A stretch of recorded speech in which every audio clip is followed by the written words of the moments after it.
Olá, meus amados, está começando agora mais um programa de testemunhos da graça de Deus. No dia de hoje eu quero falar com você. Deus, ele tem um plano para a tua vida. Você não está assistindo agora a TV por acaso. Deus, ele tem um plano para você logo que você foi projetado ali no ventre da sua mãe. Deus, ele já sabia o que ele queria de você. Ele tem um propósito. E ele teve um propósito também na vida de Esther. A Bíblia diz assim que o rei Assuero, ele era casado e a sua esposa de repente desobedeceu a sua ordem e ela foi deposta de rainha e o rei precisava de alguém que ocupasse essa posição e não foi por acaso que Esther foi escolhida no meio de muitas moças ali. A Bíblia diz que Esther, ela chamou a atenção do rei para ele, ela teve graça diante de todas as pessoas na qual passava por ela, mas Deus, ele tinha um plano ainda muito maior do que só o fato dela reinar. Reinar é sempre bom, mas Esther não foi só isso não. A Bíblia diz que o povo dela sofria um grande perigo, estava sendo perseguido, o povo judeu estava para ser exterminado. E de repente, quem que poderia ajudar aquele povo? A rainha que ninguém conhecia a sua origem, a rainha que foi escolhida no meio de uma multidão. Deus, ele tinha um propósito, através da vida de Esther, o povo judeu teria livramento. E aqui a Bíblia diz, ela nos declara que o próprio tio de Esther chegou para ela e falou: não pense que é por acaso que você está reinando. Então nada é por acaso, nada é coincidência quando você está fazendo a vontade de Deus.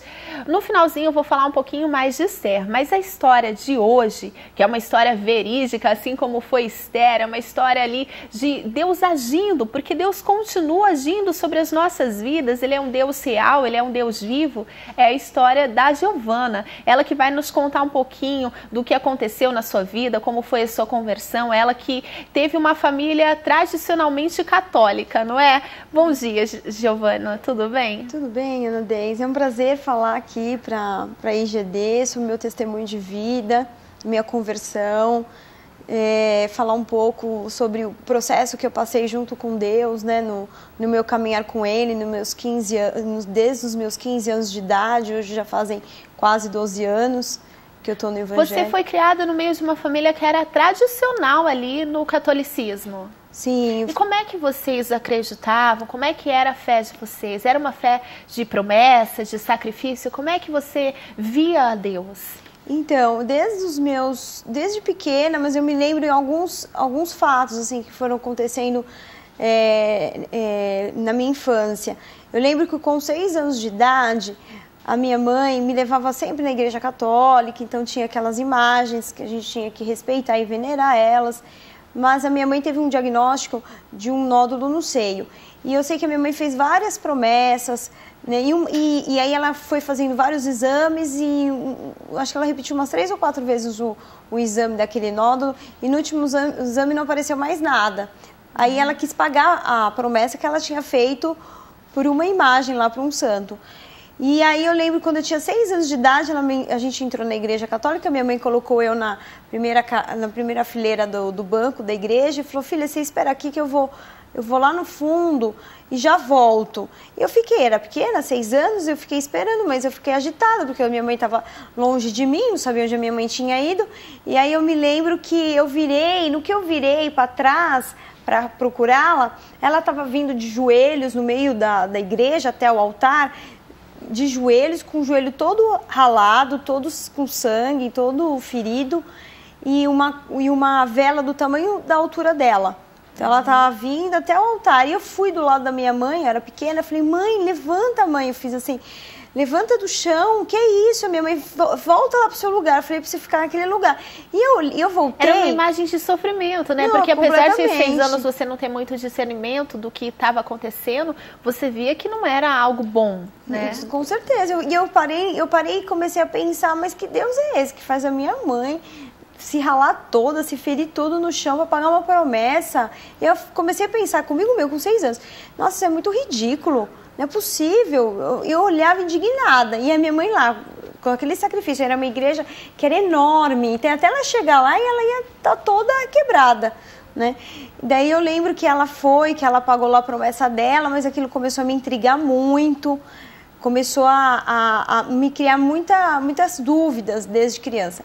Daí eu fui crescendo, minha mãe começou a me levar na igreja para eu fazer comunhão, eucaristia, e aí eu comecei a tocar na igreja, comecei a aprender a tocar violão, depois a cantar, e aí eu acompanhava todos os jovens lá de dentro. Mas uma das coisas também que me lembrou muito, minha mãe ia muito na Igreja das Almas, que era acender velas para os antepassados, que eles falam, né? Então, era uma igreja onde o subsolo da igreja era onde você acendia as velas, e era um lugar tenebroso.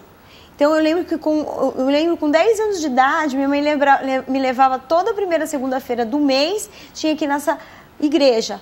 E eu queria que a minha mãe esquecesse que pulasse aquela segunda-feira, porque eu não aguentava. E eu ficava com medo dela ir sozinha para ela não se queimar. É engraçado, era um fogaréu no subsolo. Que quando nós somos escolhidos por Deus, igual você foi escolhida por Deus, Deus abriu seus olhos, desde pequenininha você começou a se sentir incomodada com aquilo.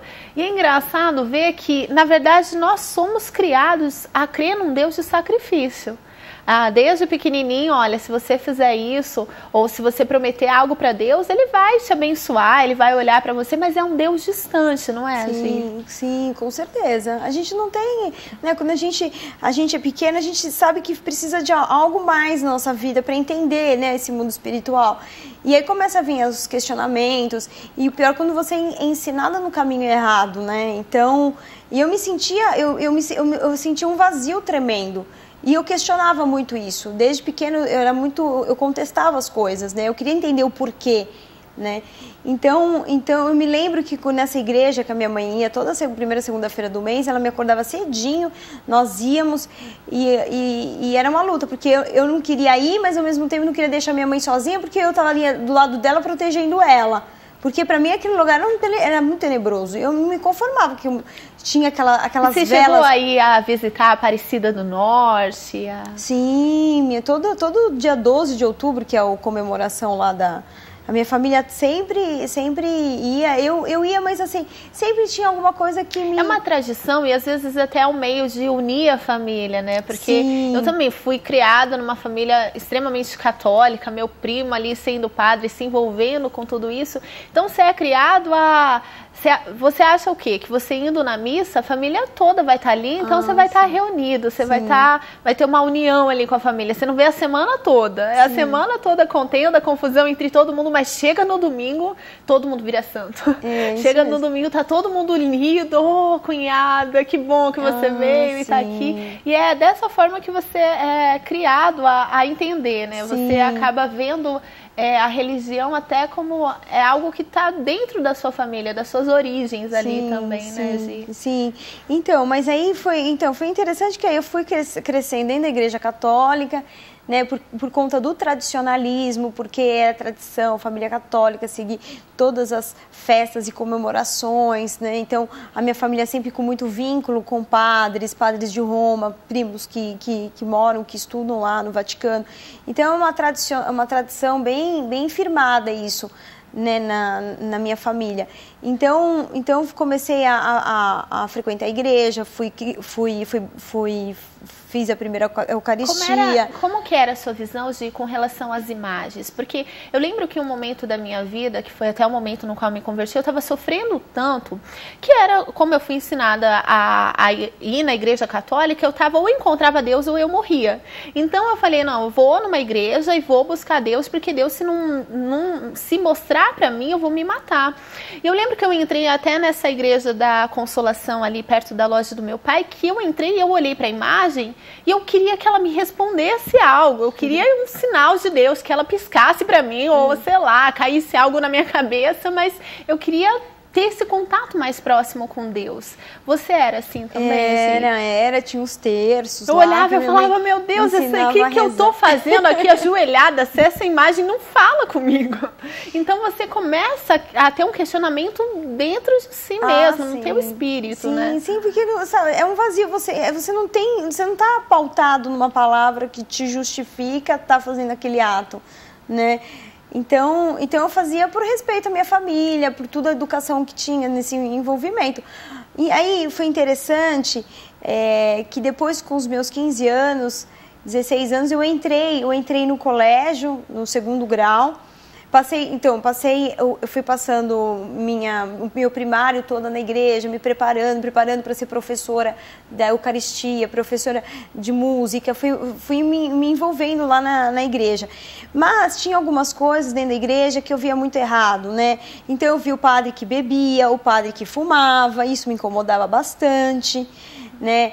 Era o coroinha do padre, que era como se fosse o assistente, era a pessoa, o braço direito do padre. Então ele fazia sociologia na USP e ele voltava de madrugada, e aí no domingo tinha que ir para estar na missa, ele estava alcoolizado, e aí deixava batido, e ele dava a Eucaristia na boca dos fiéis, e aquilo me incomodava, porque eu falava, gente, como pode a pessoa totalmente fora de si, desequilibrada, e na igreja dando Eucaristia? Eu achava aquilo o cúmulo.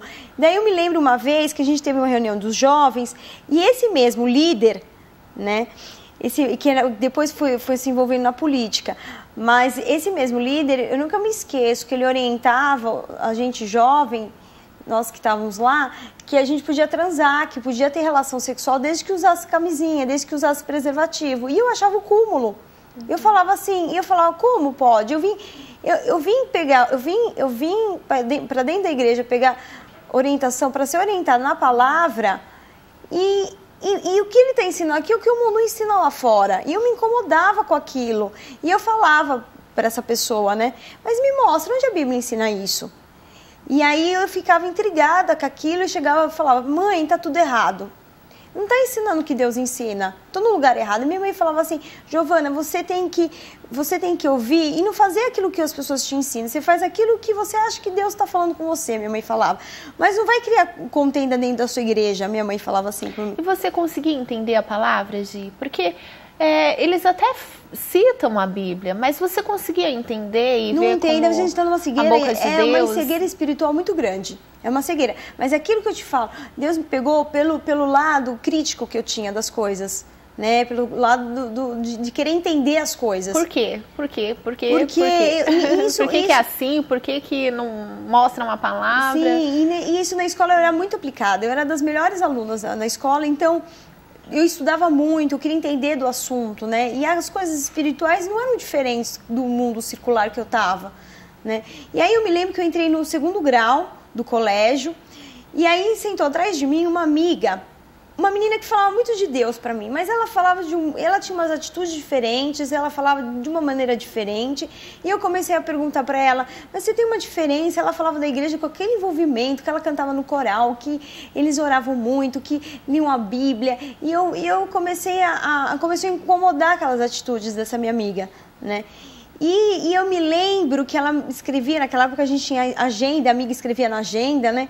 E ela escreveu assim, a gente já tinha 2 meses de amizade. E nesses 2 meses foi muito impactante a amizade dela, né, comigo.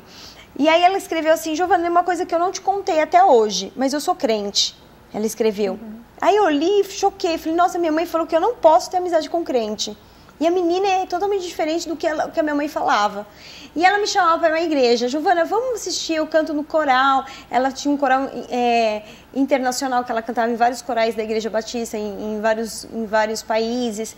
Então eu via uma união e eu via as atitudes e tudo que ela falava para mim era baseado na palavra. Né? E eu ficava maravilhada com o que ela me falava das coisas de Deus. Eu não tinha nem espaço de falar do que eu vivia dentro do catolicismo, porque não tinha essa... experiência para contar, não tinha experiência, e eu ficava encantada com ela. E aí ela me chamava para a igreja, eu falava assim, como que eu vou falar com meus pais, que nunca me deixaram ir, nunca me deixaram ter contato com pessoas crentes, imagina eu falar que eu vou numa igreja de pessoa crente, né? Aí eu lembro que foi muita luta assim, interior para tentar pedir para os meus pais, né? Naquela época eu tinha, que eu te falei, 14, 15 anos. Foi aí que você começou a conhecer a Deus? Foi.